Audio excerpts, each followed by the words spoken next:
তো গুদুম ভাতারি শাশুড়ি, তা তোর বিটিকে মানা কর, তোর বিটি আমাকে ফাঁকি দিয়ে অন্য ছেলেকে ফোন করবে কেন লো? মুখের ভাষা ঠিক করো জামাই, খুব খারাপ হয়ে গেছে কিন্তু। বাল খারাপ হয়েছে, নিজের মেয়ে খারাপ বলা সেটা বলছে না, আমার দোষ দিচ্ছে। আরে ফাটা কুকুর বেটা, আমি কি করলাম রে? কার সাথে ধরা পড়লাম বল? এলো চাক্কা চুদি মাগি, তো খলিলের সাথে খেলে পাড়ার আড়ালে কি করছিলি রে? আমি দেখিনি নাকি? আবার কেলামো মারাছিস, মায়ের সামনে মিথ্যা কথা মারাছিস, তেলিয়ে গাড়ির চামড়া মাথায় লাগিয়ে দেবো বড়া। আরে কাদা কুকুর বেটা, তুই দেখেছিলি আমার মেয়ে খেলের পাড়ার আড়ালে ধরা পড়েছিল? দেখিনি, সব দেখেছি বাড়া, শীতকালের ভয়ে কাউকে কিছু বলিনি বাড়া। তুমি তো শাশুড়ি নামে কলঙ্ক, তুমি তো তোমার মেয়েকে আশকারা দিচ্ছ বাড়া, ওই জন্য তো তোমার মেয়ে এসব করতে সাহস পেয়েছে, নাহলে পাবে কোথা থেকে? আরে কাদা কুকুর বেটা, শুইরের বাচ্চা, আমি আমার মেয়েকে আশকারা দিচ্ছি? কাদা কুকুর বেটা, মুখকে মারবো ঝাঁটা এখনই। হ্যাঁ এখন তা তো মারবাই, মা বেটিতে এক হয়ে গেছে না, এখন ঝাঁটাকে এখন বারণও মারবা। আর তুই ডেমনকে আমি আগেই বারণ করেছিলাম, এইসব বারোচুদার প্রেমে পড়িস না, এরা খেতে দিতে পারবে না, লাস্টে খিটকাল করবে আর খেতে হবে বাড়ি থেকে। না খেতে দিতে পারছি না, তুমি আমার হয়ে খেতে দিয়াচ্ছ যে তোমার বিটিকে, আবার চালামো মারাইছি, বড় বড় ভাষণ মারাই, আবার শাশুড়ি না হলে কোনো গাড়ি ভেঙে দিতাম লাউড়া।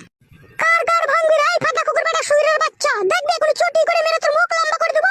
শুইরের বাচ্চাকে কিছু বলছি না বলে তখন থেকে হাসপাতাল বেরিয়ে গেছে মনে ফাটা কুকুর বেটা। তালা ফাটা মারো, তোমাদের বাড়ি জামাই হয়তো কোনো সম্মানই পেলাম না, মারো শাশুড়ি হয়ে জামাইকে মারো তাহলে। এবার ছেড়ে দে, কাটা কুকুর বেটার সাথে বকিস না। আর বলবে না কি খান কি, ঠিক কথাই তো বলছিল। চুপ বাপ জামাই, তুই এরকম করিস না ফাটা কুকুর বেটা, তোকে দেখলে আমার রাগ ধরে। রাগ তো ধরবে ফাটা, তোমার মেয়ে যে চরিত্রহীন, নোংরা, লম্পট, বাজিগর, ইতর, জানুয়ার, কবিরজ, আর কি বলে গাল দেবো ফাটা, মুখে আসছে না কোনো কাদা।